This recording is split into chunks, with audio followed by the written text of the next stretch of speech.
On today's Hashi, I'm definitely discussing Jerome Powell's commentary in Rhode Island yesterday. Fannie Mae's got new projections and updated forecasts for September. Home price growth at its slowest since 2012, and mortgage applications for the past week. It's jammed. It's Wednesday, BAM Camp Day, September 24, 2025. I am Byron Lazine, and the Hot Sheet starts now.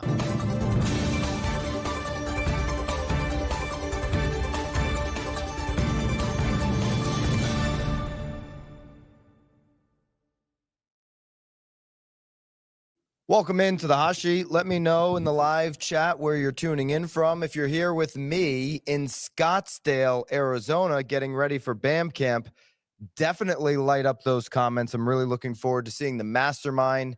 We're going to be arriving here in just a couple of hours. It's 6:30 here on the west, 9:30 back for my friends on the east. In about 2 hours, the mastermind crew for BAM Camp's going to be showing up. We had a fantastic dinner last night with the VIPs. That was incredible. And then the main event will be kicking off shortly after that this afternoon, BAM Camp here in Scottsdale. So looking forward to seeing many of you that may be here. So here's the deal. We got a whole bunch today. It's interesting because I'm like the Wednesday before BAM Camp, we may not have all that much to talk about, but we got a Fannie Mae new projection. We have a number since 2012, which is 2012, if you remember, for a lot of markets, this was the double bottoming of the real estate market. People thought, oh, we're 10 and 11. Things started showing signs of life, and it bottomed back out. So to be compared back to 2012 on this particular number is certainly something to pay attention to. And then mortgage applications. But I want to lead off with my buddy, your fan favorite, Jerome Powell. His commentary he was in Warwick, Rhode Island. I mean, listen, nothing against my Rhode Island friends, not a place I'd want to spend a lot of time in Warwick. I mean, I like certain parts of Rhode Island, but I'm not a big Warwick guy. If anybody's here from Warwick, I definitely do not apologize. Powell finally admitted, though, yesterday in Rhode Island, maybe that's a good thing about Rhode Island.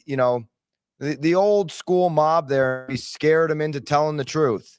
Powell says tariff costs to consumers, it's later and less than expected. So finally, what really, people who weren't taking a partisan approach at this back in April said, I mean, it was very few. There was, those on the right said tariffs are going to be the greatest thing that we've ever seen since the automobile. And people on the left, those partisans said, wow, tariffs are going to destroy the economy. We're going to be walking around by BAM Camp in zombie land, not even be able to get a plane out to BAM Camp because the economy is going to be so bad. The extreme of each side on what their viewpoint on tariffs. In reality, I always said this is a light switch. You can turn it off if it gets really bad. You can keep it on if it's good. If the light's good, keep that thing on. And what we found over time, which nobody knew because tariffs were such a long time ago, we actually had tariffs, that we found over time, wow, this is actually not impacting inflation as much. Now, tariffs are potentially impacting this weakening job market. He did allude to that. But the big takeaway from Jerome Powell here in Warwick, Rhode Island, was that there's going to be some cuts coming. Okay. And it's not because of pressure from the White House. And, it's not because Trump's pressuring him. In fact, he made a point to say there's not a political motivation to anything that he does. It's something he's been continuing to repeat, but there will be cuts coming.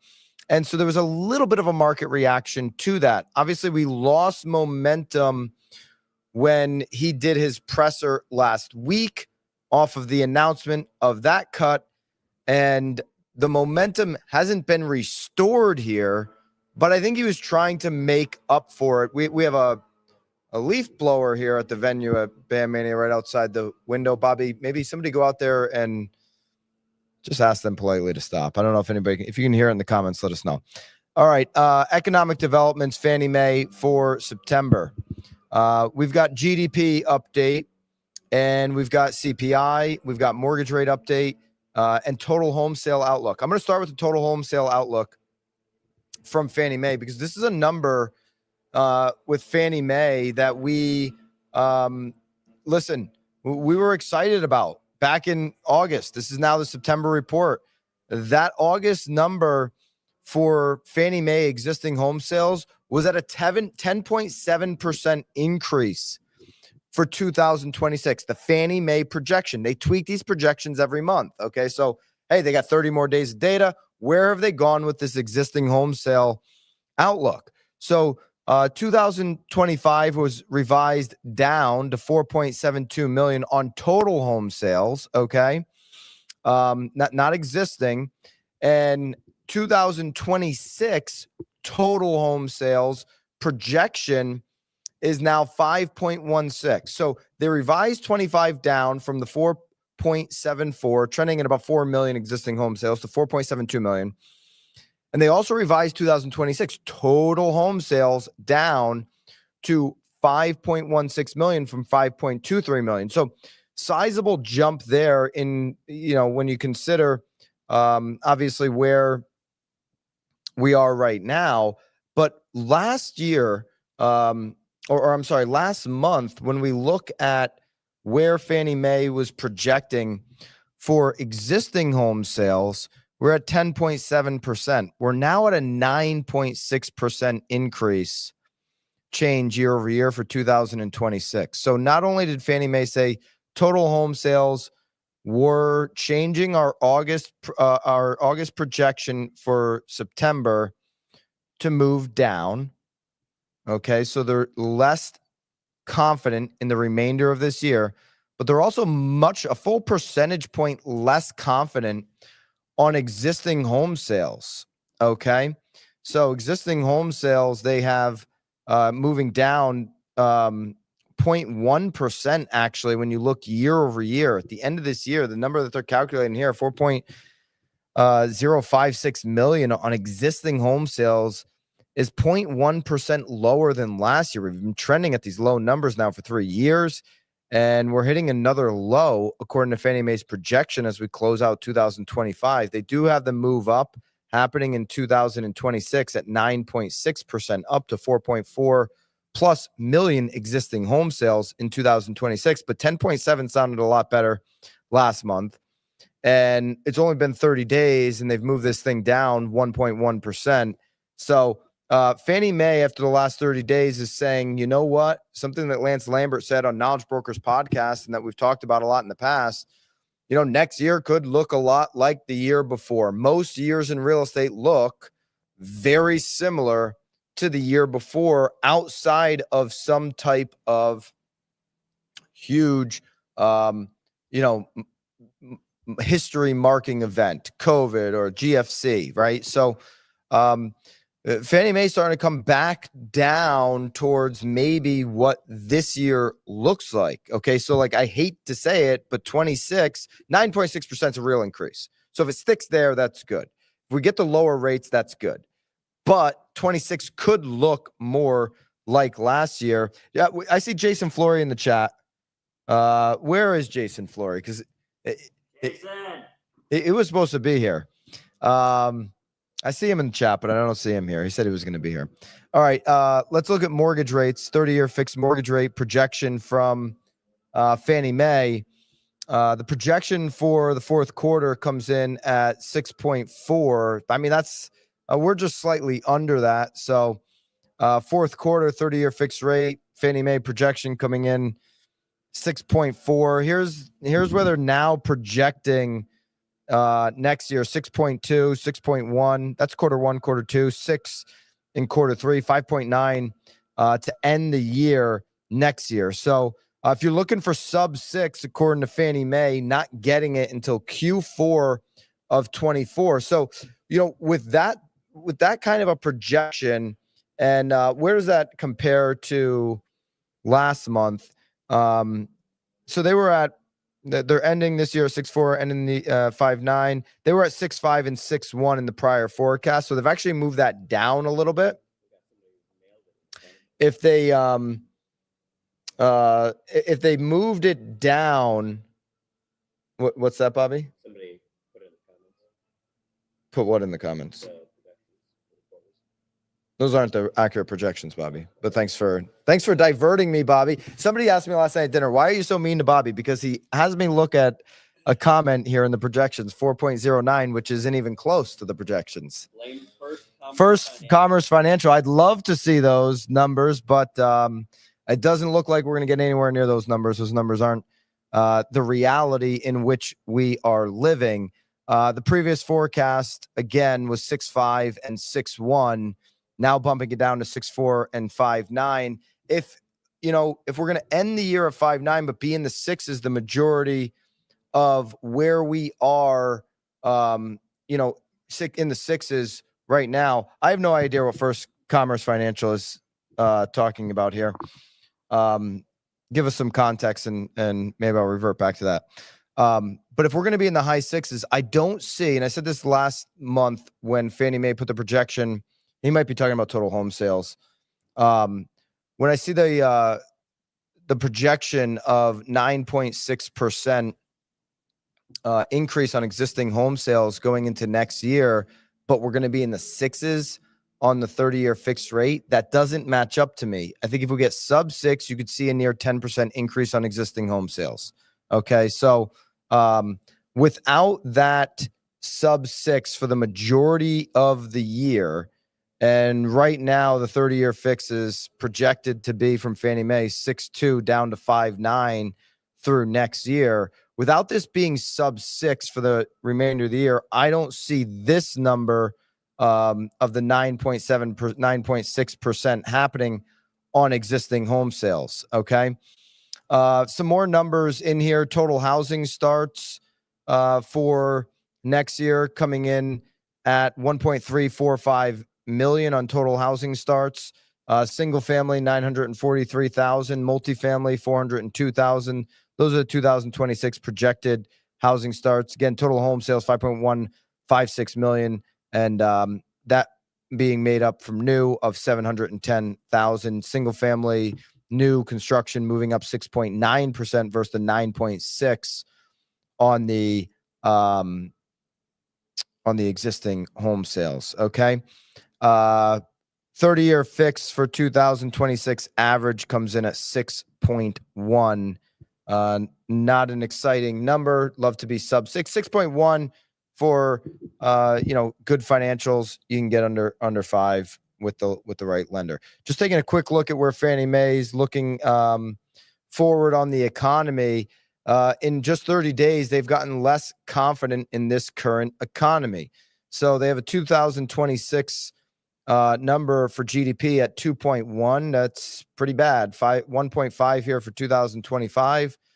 PCE though comes in at 2.1 in 26.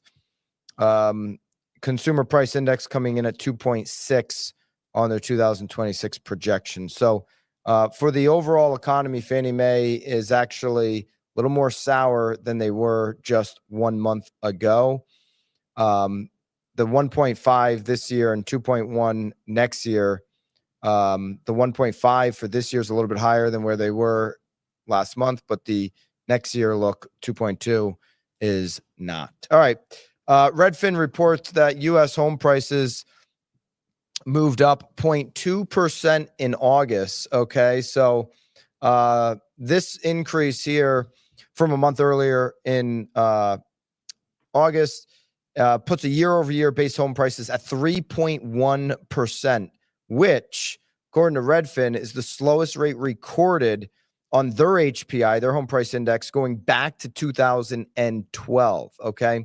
Now, where you got to be careful with 2012 language is anybody who has experienced the real estate market in 2008 to 2012 still has post-traumatic syndrome from that market. It is, you got PTSD from that market if you lived it. If you heard about it and just watched The Big Short and don't understand it, you don't really feel it. And so those of us that felt it understand it. Big Short, great movie, great to watch on a flight. You don't understand it unless you lived it. So when those even homeowners who lived through it see headlines in 2012 immediately they go, what is going on? This number is only reflecting slow growth, yet growth is still happening. 3.1% up on home price growth. It is starting to come back to more of a normalized market as opposed to accelerating home prices. If home prices increase like they did in 21 and 22 at that rate, it's not controllable. It's not sustainable. Okay. So 3.1% is only the slowest growth. Home prices overall, according to Redfin, aren't even down. Obviously, there are markets where we're seeing a downward movement. 26 of the 50 most populous U.S. metros saw month-over-month price decline. So over 50% of the most populous metros that Redfin tracks are seeing month-over-month declines. That's obviously pulling this annual growth number down. Okay. Here we go in some of the Redfin markets, just to highlight some of those markets here. You've got Anaheim on a month-over-month down, Atlanta's month-over-month down, Austin, Baltimore, Boston, okay, Charlotte's up, Chicago's up, Cincy's up, Cleveland's up. Fort Lauderdale's down a full 1.04%, just month-over-month. Houston's down 0.82% month-over-month. LA's down a full point month-over-month. Vegas is down almost a full point month-over-month. And there you go. There's just a couple to highlight there. So you're seeing these month-over-month declines. San Diego was 1.4%. That was the biggest. San Francisco, on the other hand, increased 1.5% month-over-month, as did Philly. And Charlotte was a 0.8% increase. Okay. Mortgage application data is out, and the headline here is an increase of 0.6%. So what we saw last week was kind of the air coming out of the balloon with Jerome Powell opening his mouth at the presser after the decision making, and all that momentum evaporated. And so you've kind of got a half and half week, where you had mortgage rates, 30-year fix at the year-to-date low. And then you had a half a week where they had popped back up after the Jerome Powell presser. So a half and half week of really good momentum and then lost momentum. Mortgage applications on the headline increased 0.6% from 1 week earlier. This is Mortgage Banker Association. So you saw refis kind of stop in their tracks there after there was a little bit of a refinance pop. What we're really focused on is what these purchase applications are doing.